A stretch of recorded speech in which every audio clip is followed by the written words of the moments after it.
Hello every one. അപ്പോൾ നമ്മൾ ഇന്ന് നോക്കാൻ പോകുന്നത് BEGC 109 റൊമാൻറ്റിക് ലിറ്ററേച്ചറിലുള്ള മൂന്നാമത്തെ ബ്ലോക്കിലുള്ള ഫസ്റ്റ് യൂണിറ്റ് ആണ് കേട്ടോ. നമ്മൾ ഇന്ന് ഡിസ്കസ് ചെയ്യാൻ പോകുന്നത് ചാൾസ് ലാംബ് എഴുതിയിട്ടുള്ള A dissertation upon roast pig എന്ന് പറയുന്ന ഒരു എസ്സേ. ആ എസ്സേയെ കുറിച്ചിട്ടാണ് ഈ ഒരു യൂണിറ്റ് മുഴുവനായിട്ട് നമുക്ക് പഠിക്കാനുള്ളത്. അപ്പം ചാൾസ് ലാംബിനെ കുറിച്ചിട്ട് പറയുകയാണെങ്കിൽ അദ്ദേഹം 1775 മുതൽ 1834 വരെയായിരുന്നു അദ്ദേഹത്തിൻ്റെ ഒരു ലൈഫ് സ്പാൻ എന്ന് പറയുന്നത്. അദ്ദേഹം ഒരു എസ്സേയിസ്റ്റ് ആയിരുന്നു, അതുപോലെ തന്നെ പോയറ്റ് ആയിരുന്നു, ലിറ്റററി ക്രിട്ടിക് ആയിരുന്നു.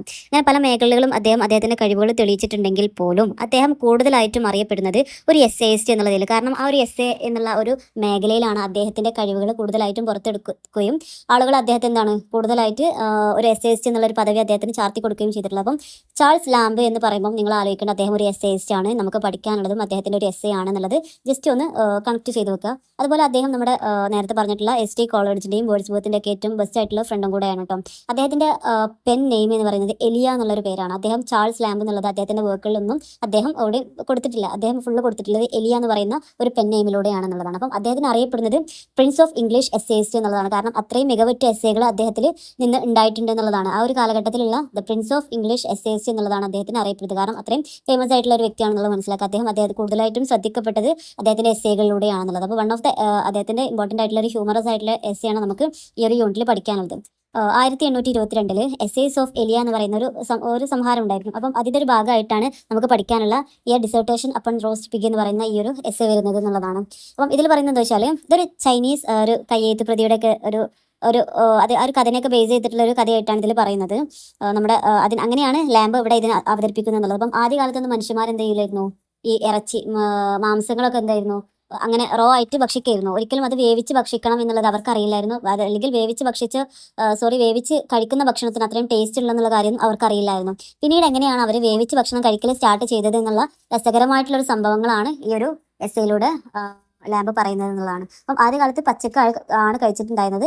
പിന്നീട് എന്താണ് അത് വേവിച്ച് കഴിക്കാൻ തുടങ്ങി എന്നുള്ളതാണ്. അപ്പം അതിലേക്ക് എത്തിപ്പെട്ട കുറച്ച് കാര്യങ്ങളാണ് ഇതിൽ പറയുന്നത്. അപ്പം ഇതിലായിട്ട് 2 കഥാപാത്രങ്ങളാണ് മെയിനായിട്ട് വരുന്നത്. ഹോത്തി എന്ന് പറയുന്ന കഥാപാത്രം, അതുപോലെ തന്നെ ബോബോ എന്ന് പറയുന്ന കഥാപാത്രം. ചൈനീസ് ആ ഒരു ഇതായതുകൊണ്ടായിരിക്കും മേ ബി ആ ഒരു പേര് വരുന്നത്. ഹോത്തി എന്ന് പറയുന്നത് അദ്ദേഹം ഒരു പിഗ് മാൻ ആണ്. അദ്ദേഹത്തിൻ്റെ മകനാണ് ബോബോ എന്ന് പറയുന്ന ഒരു ക്യാരക്ടർ. അപ്പം ഹോത്തി വീട്ടിലില്ലാത്ത സമയത്ത് ബോബോ തൻ്റെ കളിപ്പാട്ടങ്ങളൊക്കെ ആയിട്ട് നിങ്ങൾ കളിക്കുന്ന സമയത്ത് അൺഫോർച്ചുനേറ്റ്ലി ആ വീടിന് തീ പിടിക്കണം. ആ ഒരു വീട്ടിൽ തീ പിടിക്കുമ്പം ആ വീട്ടിലുണ്ടായിരുന്ന 9 പന്നികളും കൂടെ ആ ഒരു വീടിനൊപ്പം കത്തി നശിക്കുകയാണ് ചെയ്യുന്നത്. അപ്പം കത്തി ഒക്കെ നശിച്ച ശേഷം ഒരു ഒരു ഒരു പ്രത്യേക ഒരു സ്മെല്ല് ആ വീട്ടിൽ മുഴുവനും നിറയാൻ തുടങ്ങി. ഒരു ഭയങ്കരം ഒരു സ്മെല്ല് അവിടെ ആകെ നിറയാൻ തുടങ്ങി. അപ്പം ഇതെന്താണ് ഒരു സ്മെല്ല് എന്നുള്ളത് ആ മോനിങ്ങനെ നോക്കുമ്പം വെന്ത് കിടക്കുന്ന ആ പന്നിയെ കാണുകയും ജസ്റ്റ് ഒന്ന് കൈ കൊണ്ടൊന്ന് തൊട്ട് നോക്കുകയും ചെയ്യുമ്പോൾ അത് കൈ പൊള്ളി. അപ്പം കൈ പൊള്ളിയപ്പം ആ കൈ നേരെ വായിൽ ഇട്ടപ്പോഴാണ് ആ ഒരു പന്നിയുടെ ആ ഒരു ടേസ്റ്റ് അവൻ്റെ വായിലേക്ക് എത്തുന്നത്. അപ്പം അവനാകെ പറയുക അത്ഭുതപ്പെട്ടു. ഇത്രയും ടേസ്റ്റ്. കാരണം നമ്മളത് ചിക്കനെ കഴിക്കുമ്പം അതിൻ്റെ ആ ഒരു തൊലിക്ക് ഒരു പ്രത്യേക ടേസ്റ്റ് ആണല്ലോ. അതുപോലെ തന്നെ അതിൻ്റെ ആ ഒരു പിഗിൻ്റെ ആ ഒരു തൊലിക്കും അതിൻ്റെതായിട്ടുള്ള ഒരു ടേസ്റ്റ് ഉണ്ട് എന്നുള്ളതാണ്. അപ്പം അത് വായിലേക്ക് വെച്ചതോടുകൂടി അവന് പിന്നെ അത് ഫുള്ള് കഴിക്കണം എന്നുള്ള ഒരു ചിന്തയാവും. അവനത് കഴിക്കാൻ വേണ്ടിയിട്ട് നിൽക്കുമ്പോഴാണ് അവൻ്റെ അച്ഛനും അങ്ങോട്ടേക്ക് വരുന്നത്. അപ്പം വീടൊക്കെ ആകെ കത്തി നശിച്ചിരിക്കുകയാണ്. അപ്പം അച്ഛൻ്റെ അടുത്ത് നിന്ന് നല്ല രീതിയിലുള്ള ചീത്ത കേൾക്കുന്നുണ്ട്.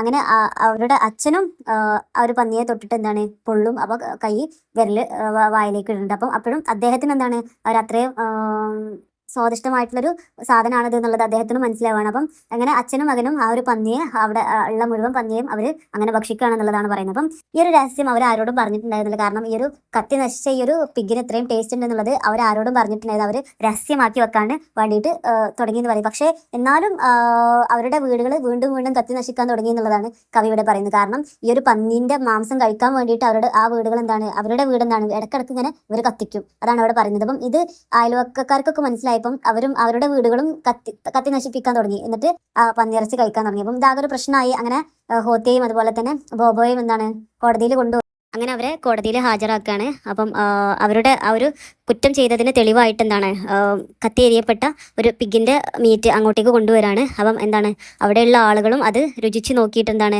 അവരും അതിൻ്റെ ആരാധകരായിട്ട് മാറി എന്നുള്ളതാണ്. അപ്പം അങ്ങനെ അവസാനം കോടതി വിധി വരുന്നത് നോ ഗിൽറ്റി എന്നുള്ളതാണ്. അതാണ് വിധിയായിട്ട് പ്രഖ്യാപിക്കുന്നത്. അപ്പം ആ ഒരു രാജ്യത്താകെ അപ്പം അഥവാ അവിടെ പറയുന്നത് എന്താ വെച്ചാൽ ആ ഒരു തെളിവ് നശിച്ചു പോയിട്ട് അവരെ വെറുതെ വിടേണ്ട ഒരു അവസ്ഥ വന്നു എന്നുള്ളതാണ്. അപ്പം ഇതിൻ്റെ ഒരു രുചി ആ രാജ്യം ആകെ ഫേമസ് ആയി എന്നുള്ളത്. അപ്പം അങ്ങനെ പന്നി ചുട്ടെടുക്കാൻ വേണ്ടിയിട്ട് വീടുകൾ ഇടയ്ക്കിടയ്ക്ക് ഇങ്ങനെ ഓരോരുത്തർ കത്തിക്കാൻ തുടങ്ങി എന്നുള്ളത്. അപ്പം പക്ഷേ പിന്നീട് പന്നിയെ എന്താണ് വീട് കത്തിക്കാതെ തന്നെ അതിനെ ചുട്ടെടുക്കാമെന്നുള്ള രീതി പിന്നീടാണ് അങ്ങനെ ഉണ്ടാവുന്നത്. അതുപോലെ തന്നെ അതിനെ ചുട്ട് വേവിക്കാൻ വേണ്ടിയിട്ടുള്ള ഗ്രിഡ് അയൺ പോലുള്ള പാചക സാധനങ്ങളൊക്കെ പിന്നീട് രൂപം കൊണ്ടു എന്നുള്ളതാണ് അതിൽ പറയുന്നത്. അപ്പോൾ ലാസ്റ്റായിട്ട് അദ്ദേഹം പറയുന്ന അദ്ദേഹത്തിൻ്റെ ഒരു അഭിപ്രായം പറയുന്നുണ്ട് ആ ഒരു ഭാഗത്ത്. എന്താണെന്ന് ചോദിച്ചാൽ അദ്ദേഹം പറയുകയാണ് ഏറ്റവും ഫേമസ് ആയിട്ടുള്ള അല്ലെങ്കിൽ ഏറ്റവും ടേസ്റ്റി ആയിട്ടുള്ള മീറ്റ് എന്ന് പറയുന്നത് ഈ ഒരു പിഗിൻ്റെ മീറ്റാണ് അല്ലെങ്കിൽ പിഗ് റോസ്റ്റ് ആണ് എന്നുള്ളത് അദ്ദേഹം പറയുകയാണ്. അതിൽ തന്നെ ഈ പ്രായം കുറഞ്ഞ പിഗിൻ്റെ മീറ്റ് ആണെങ്കിൽ ഒന്നും കൂടെ ടേസ്റ്റി ആയിരിക്കും എന്നുള്ളത് അദ്ദേഹം പറഞ്ഞ് അത് അങ്ങനെ അവസാനിക്കുകയാണ് എന്നുള്ളതാണ്. അതാണ് ഒരു രസകരമായിട്ടുള്ളൊരു എന്താ പറയുക അവതരണമാണ് അതിൽ കൊടുത്തിട്ടുള്ളത്. പിന്നീട് ഇതിൻ്റെ ഒരു അനാലിസിസ് പറയുന്നുണ്ട്. ഇതെന്താണ് ഹ്യൂമർ ഉണ്ടല്ലോ അതിലിപ്പം ഫുള്ള് എല്ലാം ഒരു ഹ്യൂമറിസ്റ്റിക് ആയിട്ടാണ് നമുക്ക് കാണാൻ പറ്റുന്നത്. അച്ഛനും തമ്മിലുള്ള സംഭാഷണങ്ങളും അതുപോലെ തന്നെ ഒരു എന്താ കോടതിയിലുള്ളതും എല്ലാം ഒരു രസകരമായിട്ടുള്ള സംഭാഷണങ്ങളാണല്ലേ. അതുപോലെ ഒരു സെറ്റയർ ആയിട്ടും ഇതിനെ പറയുന്നുണ്ട്. കാരണം മനുഷ്യന്മാരുടെ എന്താണ് അതിര് കിടക്കുന്ന ആസ്വാദനത്തിനെ കുറിച്ചിട്ടാണ് നമ്മുടെ റൈറ്റർ ഇതിനെ ഇവിടെ വിമർശിക്കുന്നത്.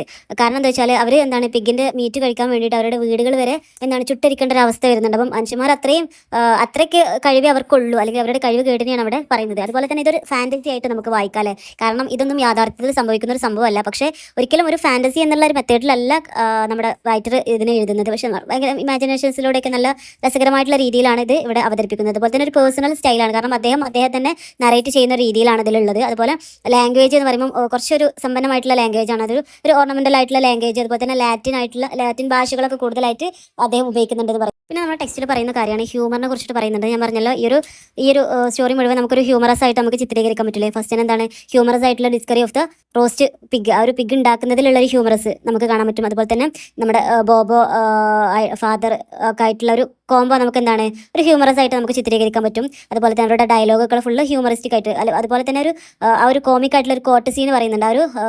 അഥവാ എന്തെങ്കിലും തെറ്റുകളോ കുറ്റങ്ങളോ ഒക്കെ ഉണ്ടെങ്കിൽ അതിനെതിരെ വിധി വരുത്തേണ്ട കോടതി തന്നെ എന്താണ് തെളിവ് നശിപ്പിക്കുന്ന ഒരു അവസ്ഥ. ലാസ്റ്റ് ആയിട്ട് പറയുന്നത് പ്രോ സ്റ്റൈലിനെ കുറിച്ചിട്ടാണ് പറയുമ്പോൾ ഇതിൻ്റെ ഒരു പ്രോ സ്റ്റൈൽ എന്ന് പറയുമ്പോൾ ഫെമിലിയർ ആയിട്ടുള്ളൊരു എസ്സേ സ്റ്റൈൽ തന്നെയാണ് ഇതിനുള്ളത്. കാരണം പേഴ്സണലായിട്ട് അദ്ദേഹത്തിൻ്റെ നറേറ്റീവ് അല്ലെങ്കിൽ ഒരു നറേഷൻ എഴുതുന്ന പോലെ ഒരാൾ അതിന് നറേറ്റ് ചെയ്യുന്ന രീതിയിലാണ് അദ്ദേഹം എഴുതിയിട്ടുള്ളത്.